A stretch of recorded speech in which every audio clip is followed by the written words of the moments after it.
먼저 그 윤여민 FP한테 시장 지금 어떻게 보시는지 그리고 이번 주 전략에 대해서 간단하게 묻고 시작하겠습니다. 어떻게 해야 되나요?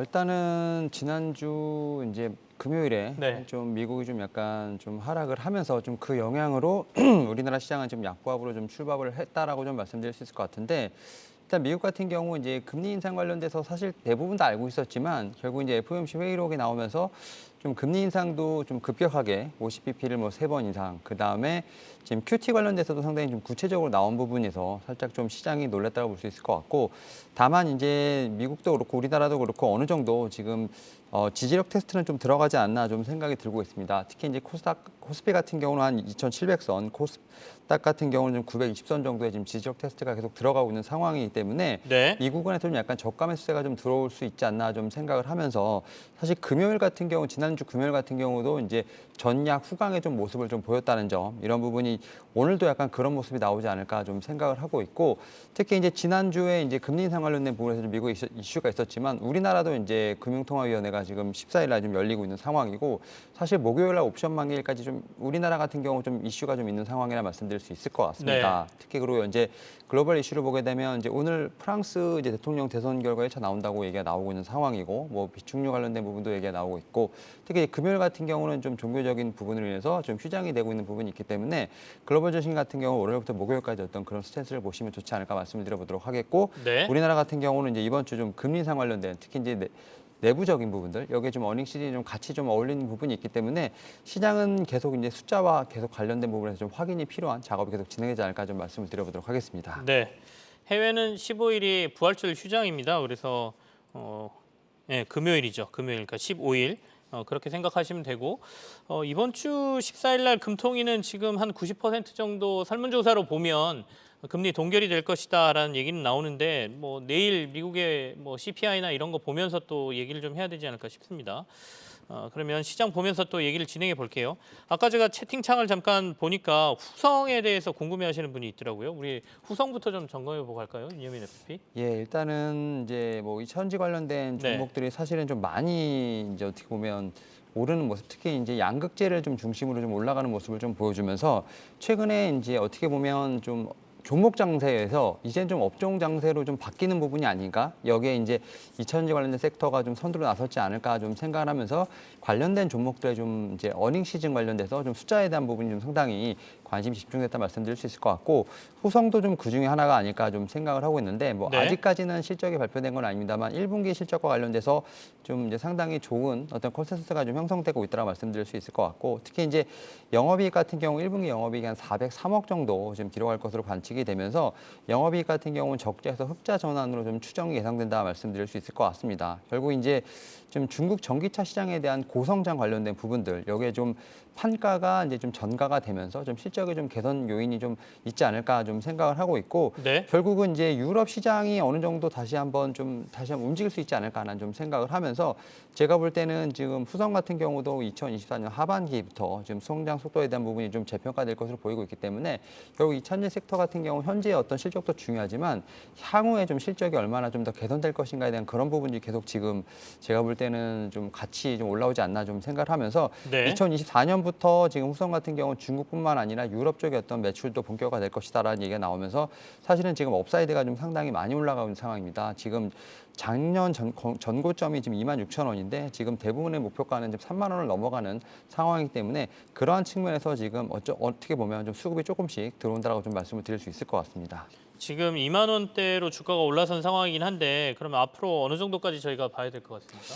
일단 저는 지금 이제 현대 네. 매수세를 보게 된다고 하면 여전히 좀 기관의 좀 메이저 좀 외인들 같은 경우 좀 매도를 좀 하고 있는 상황이기 네, 때문에, 수급은 그렇게 좋지 않다. 예, 네. 일단은 조금 2만 원에서 그 17,000원대 어떤 좀 이제 다지는 구간이 좀 필요하지 않을까라는 좀 생각을 하고 있고, 분명히 업사이드는 있어 보이긴 합니다만 아직까지는 업종 장사라기보다는 좀 종목별 차별화가 좀 나타나고 있는 부분이 있기 때문에, 일단 좀 순서를 기다리는 부분이 필요하지 않을까 좀 생각을 하고 있고, 일단 저는 만약에 업사이드가 있다고 하면 일단 전고점 부근이죠. 한 26,000원 정도까지는 한번 보시는 게 어떨까 말씀을 좀 드려보도록 일단 하겠습니다. 당장 뭐 많이 오르거나 이럴 것 같지는 네, 않은데, 그래도 나쁘지 않으니까 목표가를 설정한다면 26,000원 정도에 설정해서 보자, 이런 말씀이세요. 네.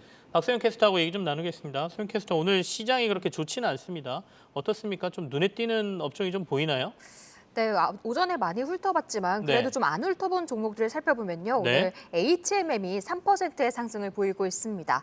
이 상하이 봉쇄가 장기화되면서 3월 중순부터 주가는 내림세를 보였는데요. 신규 감염자가 상하이에서 계속 증가하고 있다는 소식에 이렇게 봉쇄는 이어질 것이란 전망이 나오고 있습니다. 이어진다면 해운주의 미래는 긍정적으로 보기 어렵다라는 뉴스도 나오고 있는데요. 하지만 HMM과 대한해운이 지난 금요일에 이어서 오늘도 3%의 반등을 보이고 있습니다. 오늘 이렇게 오르는 것은 기술적 반등으로만 보는 게 좋을까요? 어떻게 보시나요? 일단은 말씀하신 것처럼 일단은 좀 기술적 반등으로 좀 봐야 되지 않을까 좀 생각을 하고 있고 네. 앞에서 이제 뭐 후성과 마찬가지로 보게 된다고 하면 여전히 이제 메이저 수급들은 뭐 좀 약간은 매도 경향, 뭐 지난주 금요일에 살짝 좀 들어오면서 이제 HMM 같은 경우도 한 0.58% 정도 상승했습니다만 상승이라기보다는 약간 이제 바닥을 좀 다지는 단기 바닥을 좀 다지는 모습이 나온다라고 말씀드릴 수 있을 것 같고 지금 말씀하셨던 것처럼 결국은 지금 해운 업계에 대한 부분들 뭐 이런 부분도 있겠습니다만 HMM 같은 경우는 또 자체적인 좀 이슈도 있지 않습니까? 일단은 이 해운사 사업화에 대한 다각화도 분명히 있을 것이고 여기에 또 또 노사와의 관계도 좀 있다라고 볼 수 있을 것 같고 또 여기에 네네. 또 이제 알게 되면 아시겠지만 이제 엑시트를 해야 되는 거죠. 그렇다 보니까 이런 좀 매각의 좀 이슈도 있다 보니까 이러한 좀 이슈들이 다 지금 버무려져 있는 게 HMM이라 말씀드릴 수 있을 것 같고 특히 작년에는 이제 코로나19로 좀 기저효과를 좀 많이 봤다고는 합니다만 그러한 실적이 올해 어떻게 이어질 것이에 대한 부분도 여전히 저희는 이제 좀 시장에서는 관심 있게 봐야 되는 부분이 아닌가 좀 생각을 하고 있습니다만 일단 지금 현재 좀 어떻게 보면 좀 이렇게 주가가 흘러내리고 있는 부분은 결국 이 상하이 봉쇄에 관련된 좀 단기적인 이슈가 아닐까 좀 생각을 하고 있고 이런 부분을 이제 실적이라든지 앞서 말씀드렸던 뭐 노사 관계, 뭐 M&A 같은 어떤 이런 이슈로서 한번 좀 극복해내지 않을까 좀 생각을 하면서 일단은 좀 1분기에 어떤 실적에 대한 부분들 이런 부분과 함께 좀 향후에 좀 이런 뉴스 플로우를 좀 보시면서 HMM에 대한 주가를 좀 가늠해 보시는 게 어떨까라고 좀 말씀을 드려보도록 하겠습니다만 현재 상황에서는 좀 단기적인 반등에 좀 그치지 않나 좀 생각을 하고 있습니다. 네, HMM 점검을 좀 했고요. 이제 리오프닝 많이들 밖에 나가시기도 하고 하다 보니까 요즘 CJ CGV도 조금씩 오르고 있고 지난번에 윤여민 FP께서 한번 CJ CGV를 관심주로 보자라고 소개하신 적이 있거든요. 오늘 좀 점검을 다시 해보고 싶네요. 오늘 2.96% 정도 CJ CGV가 상승을 하고 있습니다. 그러니까 사실 이제 리오프닝 네. 관련돼서 항시 이제 이런 종목들 같은 경우는 좀 약간 명암이 있다라고 좀 생각이 드는 게 일단은 뭐 하늘길이 열린다부터 시작을 해서 이제 사회적 거리두기가 거의 이제 마지막이다라는 얘기가 나오면서 또 움직이는 부분도 있습니다만 또 뭐 중국의 봉쇄령부터 시작을 해서 다시 이제 변이가 나온다라는 뉴스가 나오면 또 이제 투심이 어떻게 보면 어는 약간 이러한 좀 극명한 좀 대치 상태를 좀 보여주고 있는 부분이 있는데 뭐 리오프닝 같은 경우는 제가 계속 말씀드리자면 좀 시간의 문제가 아닐까라는 좀 생각을 하고 있고 이러한 측면에서 얼마나 빠르게 실적의 좀 가시성을 보여주는 게 좀 중요하지 않나라고 좀 말씀을 드려보도록 하겠습니다. 뭐 네. 지난주부터 하늘길이 열린다는 건 계속해서 좀 얘기가 나오고 있는 부분이 있고요. 특히 이제 우리나라 같은 경우도 이제 사회적 거리두기가 이제 거의 마지막에 들어섰다라고 좀 볼 수 있기 때문에 또 해외 여행도 좀 계속해서 좀 늘어나는 부분이 있다라고 좀 보게 된다고 하면 결국은 이제 좀 그동안 좀 많이 움직이지 못했던 종목들 좀 많이 움직이지 않을까 좀 생각을 하면서 최근에 이제 증권가에서 좀 많이 보고 있는 게 이제 카지노 쪽 이제 너무 이제 움직이지 못했다라고 좀 얘기가 나오고 있고 특히 이런 좀 컨텐츠라든지 이런 좀 CGV 같은 경우도 좀 많이 움직이지 못했던 부분으로 인해서 좀 반대 수혜를 좀 볼 수 있지 않을까라는 좀 말씀을 좀 드려보도록 하겠는데요. 네. 특히 이제 지난주에 CJ CGV 좀 말씀을 드리면서 좀 제가 말씀드렸던 게 이제 좀 이제 할리우드 대작들이 좀 이제 대기를 하고 있다라고 좀 말씀을 드렸고 뭐 탑건이라든지 뭐 그다음에 닥터 스트레인지 2 같은 이런 어떻게 보면 헐리우드 대작들이 많이 기대를 하고 있는 부분들.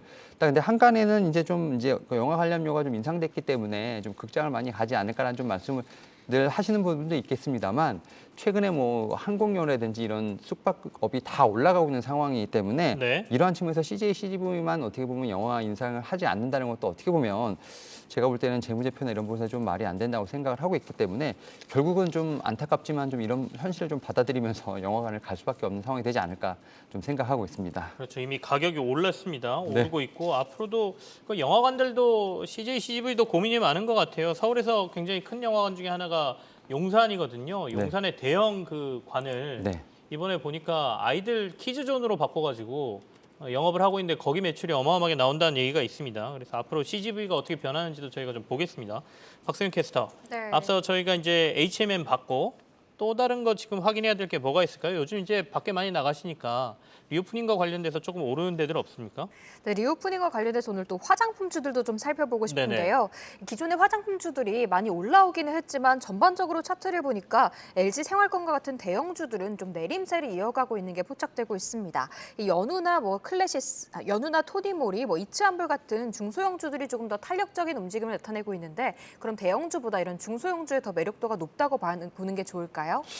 일단은 말씀하신 것처럼 지금 대형주들은 좀 많이 오르지 못한 상황이라고 네네. 말씀드릴 수 있고 결국은 이제 중국 시장을 얼마나 지금 이제 공략하느냐가 문제라고 볼 수 있을 것 같은데 지금 이제 게임 쪽에서는 이제 항한형에 대한 부분이 좀 많이 벗겨지는 듯한 이제 뉴스들이 많이 나오고 있는 상황입니다만 지금 화장품 관련돼서는 이제 리오프닝 관련된 노마스크 관련된 쪽으로 좀 움직이고 있습니다만 아직까지 중국 시장에 대한 어떤 좋은 뉴스는 제가 볼 때 아직 좀 찾아보기 쉽지 않는 상황이라 말씀드릴 수 있을 것 같습니다. 여기에 이제 중국 같은 경우는 또 봉쇄령에 대한 부분들이 아무래도 리오프닝 관련돼서도 좀 차질을 빚을 수 있지 않을까 좀 생각을 하면서 최근에 리오프닝 관련된 종목들도 보게 된다고 하면 중국 관련된 종목보다는 좀 미국 관련된 쪽으로 좀 많이 좀 매수세가 좀 몰리는 이제 어떻게 보면 업종별로도 차별화가 나타나고 있고 지역별로도 좀 차별화가 좀 나타나고 있다라고 좀 생각하시면 될 것 같은데 네. 결국 이런 부분도 좀 시간의 문제가 아닐까 좀 생각을 하고 있고 중국 같은 경우는 이제 시진핑 3년인뿐만 아니라 이제 경제 성장률을 5.5%로 좀 설정을 한 상황에서 이렇게 타이트하게까지 이제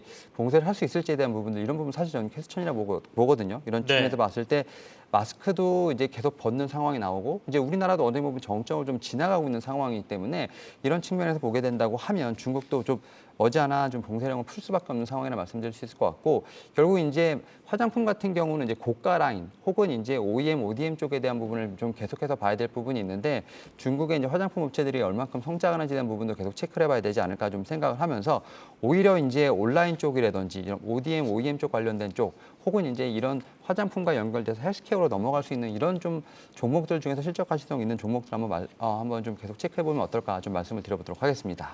저희가 이제 리오프닝 관련 얘기를 하고 있으니까요. 화장품 얘기를 했고 오늘 인터로조도 굉장히 좋습니다. 하이투자증권에서 인터로조도 관심을 갖자. 보복 소비 리오프닝 이런 얘기가 좀 나왔거든요. 한번 좀 봐주실래요?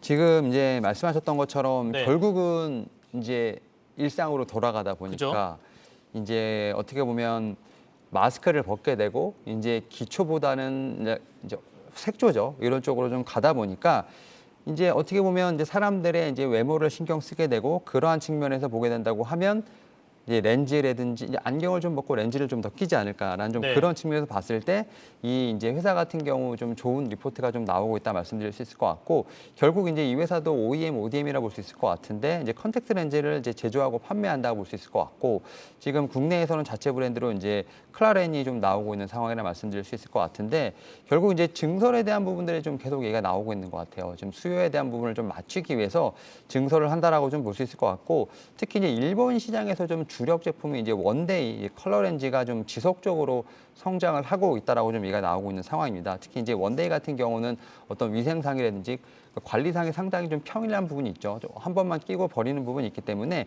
이런 측면에서 좀 카테고리 확장이 좀 이루어지고 있는 부분도 있고 특히 이제 유럽이라든지 중국, 중동 같은 경우는 아무래도 이제 각 나라마다 어떤 이제 성향이라든지 이런 부분이 다르다 보니까 좀 이제 그 지역에 맞게끔 특수적으로 좀 제품을 좀 개발하고 있는 부분이 있고 이런 부분에서 좀 해외 매출이 지난해 대비 지금 30% 정도 올해 좀 성장하지 않을까라는 좀 얘기가 나오고 있는 상황입니다. 그리고 이제 올해 지금 앞에 말씀드렸던 것처럼 지금 공장은 3개 라인이 좀 돌아가고 있는데 올해 8개 라인이 추가로 지금 이제 예정될 것으로 보이고 있기 때문에 제가 볼 때는 공장이 개설된다고 하면 인건비도 효율적으로 나올 것이고 여기서 또 이제 매출이 나올 것으로 보이고 있기 때문에 그런 측면에서 좀 리포트들이 좀 이제 인터로조도 상당히 좋게 보고 있지 않나라는 측면에서 좀 말씀을 좀 드려보도록 하겠습니다. 차트도 한번 봐주세요. 이게 오늘 7% 이상 오르면서 33,650원이거든요. 이러면 최고가잖아요, 지금. 그런 거 아닌가요? 일봉상으로 보면 이제 신고가를 좀 달성한 부분이 있습니다만 네네. 여전히 이제 주봉상으로 보게 된다고 하면은 지금 좀 업사이드는 분명히 있다라고 좀 말씀을 드릴 수 있을 것 같고 네. 다만 이제 리포트들이 나오게 되면 확실히 좀 이제 매도 물량이 좀 나오면서 어떻게 보면 좀 그때가 좀 고점인 부분이 좀 나오는 생산되는 부분이 있습니다만 네. 지금 주봉상으로는 아직까지 좀 더 갈 길은 좀 남았다라고 좀 생각이 들고 있고 주봉상으로 보게 되면 지금 한 34,000원에서 5,000원 정도를 넘어가게 된다고 하면 4만 원대까지는 좀 제가 볼 때 매물대가 없기 때문에 이 부분에서 좀 치열하게 좀 싸움이 있지 않을까 좀 생각을 하면서 3만 5천 원대를 넘어가면 충분히 지금 4만 3천 원 지금 이제 좀 옛날에 좀 기록했죠. 한 5년 전에 기록한 지금 네. 4만 3천 원대까지도 충분히 룸은 열려 있다라고 좀 말씀을 드려보도록 하겠습니다. 알겠습니다. 그래서 우리가 3만 5천 원을 넘어서면 4만 원대 이상으로 갈 가능성이 있다 이렇게 말씀하셨습니다. 지금 윤여민 FP 혼자서 지금 담당을 하고 계시기 때문에 조금 제가 시간을 드릴게요. 제가 제강 업체들하고 네네. 이런 거 물어볼 테니까 빨리 좀 보세요. 오늘 지금 철강 관련 주들도 좀 괜찮거든요. 뭐 KG 관련 그룹은 좀 일단 빼고 왜냐하면 이게 쌍용차 이슈로 오르고 있으니까요. TCC 스틸도 4% 그리고 휴스틸도 지금 4%대 강세를 보이고 있고요. 그리고 금강공업 3%대 뭐 지금 그렇습니다. 철강 업체들은 오늘 좀 이렇게 안 좋은 시장에서 대한제강도 좀 오르고요. 강세를 보이고 있는 이유를 어디서 찾아야 될 것 같습니까? 그러니까 사실 이제 화학이나 뭐 철강 같은 네네. 우리나라의 좀 굴뚝 사업들 뭐 이런 이제 사업들 같은 경우는 이제 작년에 좀 많이 올랐었죠. 그리고 어떻게 보면 이 오르면서 이제 얘기가 나왔던 게 결국 이제 피크아웃 논란에 대한 부분이 상당히 제가 볼 때는 어떻게 보면 고점에서 좀 발목을 잡으면서 주가들이 많이 흘렀는데 최근에 보게 된다면 철강 관련된 이제 섹터 같은 경우는 확실히 이제 가격을 좀 오르는 좀 모습이 나오고 있는 상황입니다. 후판 네. 가격이 올리면서 사실 이제 조선업계도 이제 수주를 많이 했고 자동차 업계 같은 경우도 이제 뭐 전기차로 좀 성장을 많이 했기 때문에 철강 업체들 같은 경우는 어떻게 보면 최대 납품처라고 할 수 있는 부분이 있는데 조선이랑 이제 자동차 쪽에서의 어떤 그 철강 쪽에 어떻게 보면 원재를 올리는 부분에서 어느 정도 억셉트를 하면서 결국은 이러한 부분들이 계속해서 좀 실적으로 좀 많이 모여주고 있는 상황이라 말씀드릴 수 있을 것 같습니다. 이에 따라서 사실 어떻게 보면 철강, 화학 이런 정유 같은 어떻게 보면 우리나라에서 경기 민감으로 움직이는 종목들 같은 경우는 사실 돈을 잘 벌지만 좀 매력이 없는 뭐 이런 좀 어떻게 보면 가치주로서의 좀 역할을 좀 많이 하고 있는 부분이 있는데 네. 철강 같은 경우는 이제 계속해서 판가가 전이되고 있다는 점 이런 측면에서 봤을 때 사실은 어떻게 보면 밑에서 모아갈 수 있는 분명히 좀 그런 매력적인 점이 있다라고 좀 생각이 들고 있고 앞에서 말씀하셨던 종목 중에 뭐 TCC 스틸 같은 경우는 사실 이제 너무나 이제 저평가돼 있다라는 좀 얘기가 많이 나오고 있는 상황이라 말씀드릴 수 있을 것 같습니다. 특히 이제 어떻게 보면 좀 매출에 대한 부분이 계속 이제 좀 많이 확인이 될 것이고 또 작년에 좀 많이 올랐지만 그 오른 이후에 횡보를 좀 길게 하다 보니까 네. 오히려 매출은 오르고 주가는 좀 횡보하는 그러면서 제가 볼 때는 다시 한번 좀 밸류에이션이 좀 낮아지는 상황이 되다 보니까 오히려 이런 측면에서 좀 매력적인 구간을 뒀었다라고 말씀드릴 수 있을 것 같고 뭐 사실은 이제 포스코 같은 좀 어떤 큰 종목보다는 오히려 좀 작은 종목들의 어떤 움직임이 좀 활발한 장이기 때문에 이런 측면에서 중소형 종목들의 좀 움직임이 좀 탄력적이다라고 좀 말씀을 드릴 수 있을 것 같습니다. 그러면 오늘 얘기했던 데들 중에는 TCC 스틸이 그나마 좀 관심을 가질만하다 이렇게 네, 보십니까? 제가 볼 때 TCC 스틸이 네. 제가 볼 때는 저는 중소형 관련된 종목 중에서 그래도 좀 봐야 될 종목이 아닌가 좀 생각을 하고 어디까지 있고 볼까요? 그러면 일단은 뭐 네. 지금 최근에 리포트를 보게 된다고 하면 지금 뭐 목표가가 좀 2만 원까지 나온 상황이라 말씀드릴 수 있을 것 같은데 일단은 2만 원까지 본다는 건 사실 좀 방망이를 좀 길게 잡고 좀 길게 본다는 좀 말씀을 드릴 수 있을 것 같고 일단 저는 이제 전고점 부근인 13,650원을 좀 넘어가게 된다고 하면 그때부터는 이제 신고가 영역으로 좀 들어가는 순간이기 때문에 네. 일단은 1차적으로 전고점까지만 일단 좀 보는 걸로 말씀을 좀 드려보도록 하겠습니다. 정고점이면 13,500원 선까지 목표가를 두고 보고 여기를 넘으면 조금 더 한 단계 더 앞을 보자 이런 네. 말씀이시죠? 네. 알겠습니다.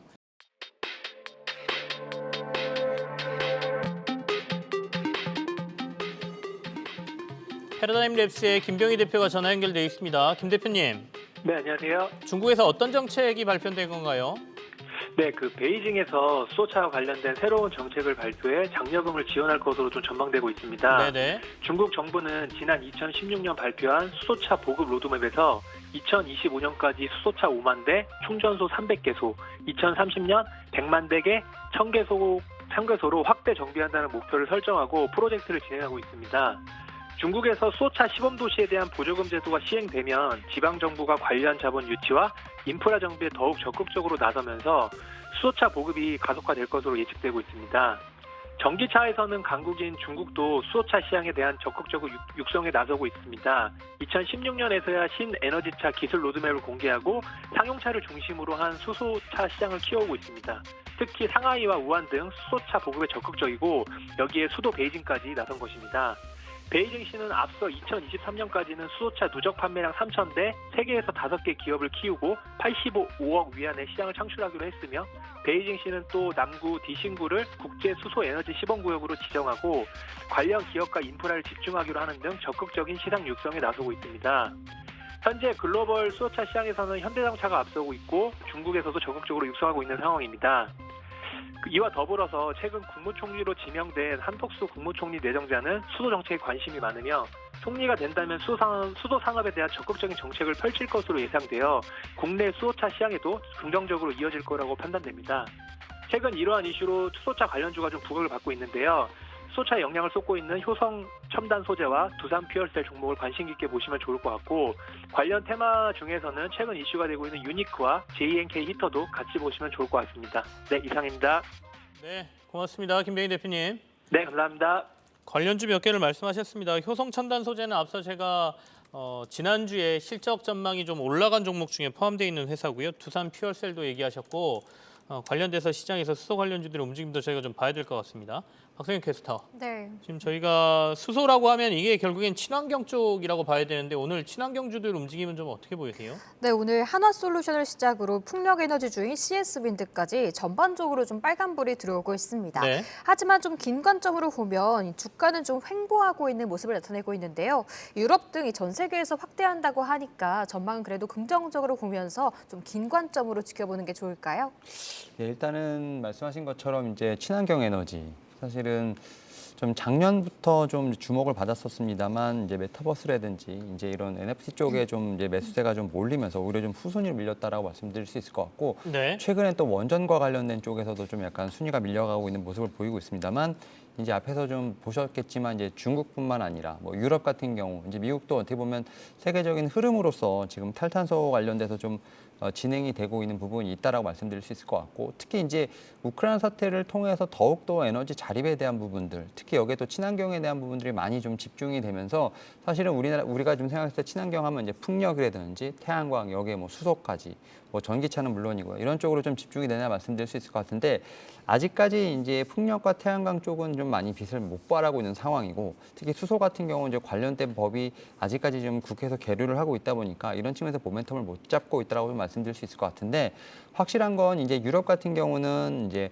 석탄의 좀 화력 발전소에 좀 이런 부분을 좀 많이 벗어나기 위해서 특히 원전이라든지 풍력 쪽에 많은 좀 힘을 쏟고 있다. 특히 이제 독일과 이제 영국이 좀 그런 상황이라 말씀드릴 수 있을 것 같고 미국 같은 경우는 이제 PPP 법안이 지금 아직까지는 통과를 못 하고 있습니다만 여기서 풍력과 태양광에 대한 부분은 분명히 모멘텀이 있지 않을까라고 좀 말씀을 드려보도록 하겠습니다. 그리고 네. 우리나라 같은 경우도 원전에 대해서 상당히 좀 많은 얘기가 있습니다만 원전도 결국은 이제 스케줄 따라 움직이는 부분이 있기 때문에 일단 뭐 기대감으로 움직이나 말씀드릴 수 있을 것 같고 모든 에너지를 원전으로 할 수는 없고 이제 결국은 이런 부분을 맞추기 위해서 말씀드렸던 것처럼 이제 태양광이라든지 풍력이 다시 한번 좀 갈 것으로 보이고 있고 수소 관련된 부분도 충분히 우리나라에서는 수소차 관련돼서 현대차나 기아가 좀 많이 경쟁력을 보유하고 있는 부분이 있기 때문에 네. 제가 볼 때는 좀 중장기적 관점에서 봤을 때는 좀 계속해서 봐야 되지 않을까 좀 생각을 하고 있고 제가 뭐 계속 말씀드리지만 저는 이제 아직까지는 태양광보다는 풍력이 좀 더 빠르게 움직이지 않을까 좀 생각을 하면서 뭐 CS 윈드뿐만 아니라 삼강 MNT 같은 종목들 살짝 좀 방망이를 길게 잡고 보시는 게 어떨까 말씀을 좀 드려보도록 하겠습니다. 친환경이면 그 중에서도 풍력 쪽을 보는 게 좀 낫겠다. 네. CS 윈드, 삼강 MNT 이 두 종목을 조금 탑픽으로 보셨는데 지금 그러면 저희가 앞서 그 ES 앵커가 얘기할 때 한국 정보 인증을 SK 쉴드하고 얘기를 네. 좀 언급했었거든요. 안 그래도 제가 아까 한국 정보 인증이 좀 많이 오르길래 왜 오르나 싶었었는데 이 한국 정보 인증도 한번 봐주시겠습니까? 지금 사실은 IPO 시장이 좀 많이 네네. 얼어 있는 상황인데 특히 이제 SK 스퀘어가 좀 기업 가치 좀 확대에 좀 총력을 좀 기울이고 있고 좀 자회사로 볼 수 있는 SK 쉴더스랑 원스토어가 지금 5월에 상장 예정이라 볼 수 있을 것 같은데 특히 이제 SK 쉴더스가 한 3조 2천억 정도, 그다음에 이제 원스토어가 2조 정도 좀 예상을 하고 있는데 지금 말씀하셨던 이제 한국 정보 인증이 좀 SK 쉴더스랑 약간의 좀 연관이 있지 않나 좀 생각이 들고 있고 네. 특히 이제 SK 쉴더스 같은 경우는 이제 보안과 관련된 종목이라 말씀드릴 수 있습니다. 특히 이제 SK쉴더스 같은 경우는 지금 새로 지금 어떻게 보면 이제 한국 정보 인증하고 양자 OTP를 좀 구축을 하겠다라는 부분들, 1금융권을 위해서 OTP를 구축하겠다라는 좀 뉴스가 좀 나온 부분이 있는데 SK쉴더스가 이제 솔루션 설계부터 좀 구축 테스트를 좀 전체적으로 사업 총괄을 하겠다라고 좀 얘기가 나오고 있고 한국 정보 인증 같은 경우 기존의 OTP 인증 보안 솔루션에서 양자 암호 기술을 좀 적용한 새로운 솔루션을 좀 개발한다고 하는데 네네. 결국 이렇게 좀 옮겨가는 이유가 지금 우리가 지금 계속 나오고 있는 뭐 메타버스라든지 이제 NFT 관련된 쪽에서 결국은 이제 이런 좀 가상 거래에서 좀 필요한 게 디지털 인증이라고 볼 수 있을 것 같고 이런 측면에서 제가 볼 땐 보안에 대한 역할이 상당히 중요하지 않나 좀 생각을 하고 있습니다. 이에 따라서 지금 보안 관련된 지금 섹터도 올해 좀 계속 봐야 할 섹터가 아닌가 좀 생각을 하면서 SK쉴더스가 지금 상장하고 앞두고 있기 때문에 관련된 뉴스 플로우에 따라서 좀 한국 정보 인증도 같이 움직일 수 있는 좀 부분이 있다라고 좀 말씀을 드릴 수 있을 것 같습니다. 그리고 이제 한국 정보 인증 같은 경우는 차트상으로 보게 되더라도 지금 밑에서 바닥을 잘 잡고 있는 부분이 있기 때문에 네네. 충분히 제가 볼 때는 뭐 매물대가 모여 있는 8,200원 정도까지는 충분히 업사이드가 있는 상황이고 뉴스 플로우에 따라서 계속 좀 반응할 수 있는 지금 계속 윗꼬리를 대면서 한 번씩은 이제 좀 급등하는 모습이 나오고 있기 때문에 그런 측면에서 좀 충분히 제가 볼 때는 좀 봐도 되지 않을까 좀 말씀을 드려보도록 하겠습니다. 네. 한국 정보 인증 양자 암호 사실 잘 모르겠어요. 이거 공부 좀 해야 될 것 같고 네. 보안 업체들 관심 있게 보자 하면서 이제 분석을 해주셨는데 이외에 다른 보안 업체들은 좀 관심 있게 볼 만한 데 있습니까? 사실 이제 삼성 SDS가 어떻게 네. 보면 좀 그런 쪽으로도 두각을 나타내고 있는데 사실 이제 삼성 SDS는 이제 좀 그 기업 센티멘털 이외에 좀 여러 가지 좀 이슈들에 의해서 좀 많이 좀 주가가 좀 많이 움직이다 보니까 네. 오히려 이제 뭐 롯데정보통신이라든지 이런 쪽 결국 이제 그 사내 좀 SI랑 좀 연결돼 있는 업체들을 좀 많이 좀 보시면 어떨까라고 좀 말씀을 드려보도록 하겠고 그래도 여전히 제가 볼 때는 좀 정보 업체들 같은 경우는 아직까지는 좀 큰 업체, 좀 많이 말씀하셨던 거 잘 알려져 있는 좀 업체들이 많이 없다 보니까 이런 측면에서 뭐 삼성 SDS라든지 좀 한국정보통신, 롯데정보통신 같은 이런 좀 큰 종목들 좀 보시는 게 어떨까 좀 말씀을 드려보도록 하겠습니다. 알겠습니다. 소영 캐스터, 저희가 정보 인증 그리고 보안 업체들 좀 점검을 했습니다. 지금 다른 거 뭐 볼 수 있나요? 네, 오늘 시장에서 S-오일이 좀 두드러진 네네. 상승을 보이고 있는데요. 현재 외국인과 기관의 동반 매수가 들어오고 있습니다. 유가가 오르면서 연에서 좀 빨간불을 켜내고 있는데 외국인도 국거래일제 사들이고 있는 형상인데 10만 원 선 뚫어낸 걸 유지해 갈 수 있을까요? 지금 이제 결국은 정유 관련된 부분에서 계속 제가 이제 말씀을 드렸던 거, 그다음에 제가 S-오일 같은 경우는 이제 이 방송에서 이제 9만 원 아마 밑에서 한번 말씀을 드렸었는데 결국 이제 10만 원을 뚫고 이제 올라가는 모습을 좀 보여주고 있고 특히 최근에 이제 10만 원까지 올라갔다 다시 차익 매물이 나왔다가 좀 다시 한번 반등의 좀 여지가 있는데 결국 이제 유가에 대한 부분들이 얼만큼 안정화가 되느냐. 그러니까 네. 사실은 정유업계 같은 경우는 유가가 뭐 급하게 오르는 것 자체는 제가 볼 때는 그렇게 좋은 현상은 아닙니다. 결국 이제 끝단에 있는 소비자 업체를 봤을 때는 이제 기름값이 올라가거나 이렇게 되면 사실 이제 수요에 대한 부분들이 많이 기피하게 되고 또 결국은 이제 정부가 또 개입을 하는 상황이기 때문에 올해 유가 같은 경우 좀 꾸준히 올라가는 모습이 좋은데 최근에 보게 된다고 하면 좀 이런 정제 마진에 대한 개선도 있겠습니다만 그런 좀 부담도 있다라고 말씀드릴 수 있을 것 같고 다만 이제 단기적으로 봤을 때는 실적에 좀 호전이 되다 보니까 2017년 이후부터 제가 알기로는 좀 이제 배당에 관련돼서는 좀 많이 얘기가 없었습니다만 최근에 좀 배당에 대한 얘기가 좀 다시 나오면서 결국 이제 좀 자사주 관련된 부분들 좀 주주 환원 정책들이 얘기가 좀 나오고 있는 부분이 있기 때문에 네. 이런 측면에서 외국인들의 좀 매수는 좀 꾸준하다 말씀드릴 수 있을 것 같고 최근에 보게 된다면 지금 작년 10월에 좀 고점이었죠. 11만 7,500원을 넘어서는 지금 목표가가 좀 12만 원 정도까지 나온 것을 보면서 일단 S-오일 같은 경우는 확실히 이런 전쟁 관련된 이슈에서 좀 수혜가 예상되는 어떤 섹터로서 분류가 되면서 S-오일에 대한 좀 여기에 좀 자산 관련된 또 이제 좀 주주 환원 정책 관련된 부분까지 같이 연결이 되면서 최근에 매수세가 좀 몰리고 있는 게 아닌가 좀 말씀을 드려보도록 하겠습니다. 알겠습니다. S-오일까지 점검했습니다. 소영 캐스터는 여기서 인사드릴게요. 기침 나오면 기침하라고 시청자분들께서 너무 목소리에 대한 걱정을 해주시네요. 오늘 고맙습니다.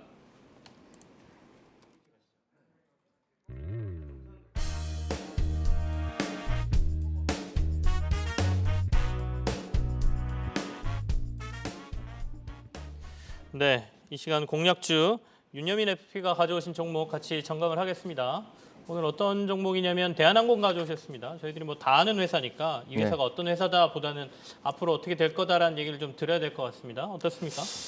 사실 대한항공 이제 25,000원대부터 좀 급격하게 올라왔죠. 네네. 그래서 이제 사실은 이제 여기서 좀 얘기가 나왔을 때 이렇게 너무 고점에서 추천하냐 좀 얘기를 좀 많이 들었었는데 그래도 다행이라고 봐야 되나요? 지금 최근에 좀 하락을 하면서 좀 주가가 다시 한번 좀 밸류에이션이 좀 싸진다라고 볼 수 있을 것 같은데 일단은 실적 추정치에 대한 부분을 좀 먼저 말씀을 드리면 일단은 작년에 어떻게 보면 최고 사상 최대 이익과 이익률을 냈죠. 지금 이제 영업이익 작년에 1조 4천억 정도를 냈고 영업이익 같은 경우 15% 이상을 좀 냈는데 네. 결국 이제 화물 부분이 좀 하드 캐리를 했다고 볼 수 있을 것 같고 이제 올해 이제 1분기 같은 경우도 영업이익 한 6천억 정도 예상을 하면서 지금 전년 대비했을 때 거의 500% 정도 지금 증가한 모습을 보여주고 있는데 결국 이제 이러한 화물은 계속해서 지금 어느 부분 실적을 좀 방어하고 있는 상황이고 특히 이제 엔데믹으로 가면서 이제 화물에 대한 부분이 조금은 이제 좀 어떻게 보면 가격 정상화 된다고 했을 때 결국 그러한 수요를 얼마나 지금 이제 여객이 좀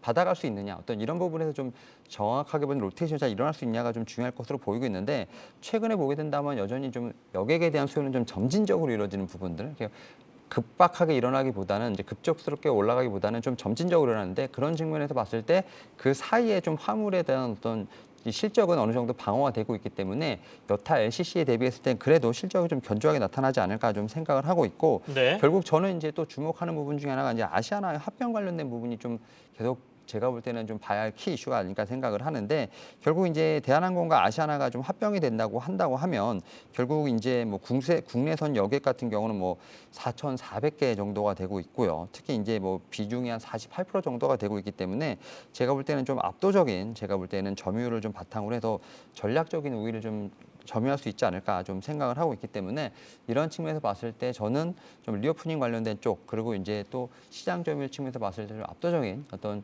좀 시장 점유율에 따른 어떤 좀 네. 우위를 좀 볼 수 있지 않을까 좀 생각을 하면서 일단 대한항공 좀 말씀을 좀 드려보도록 하겠습니다. 알겠습니다. 대한항공 윤여민 FP는 목표가 35,000원, 손절가는 27,000원 제시하셨습니다.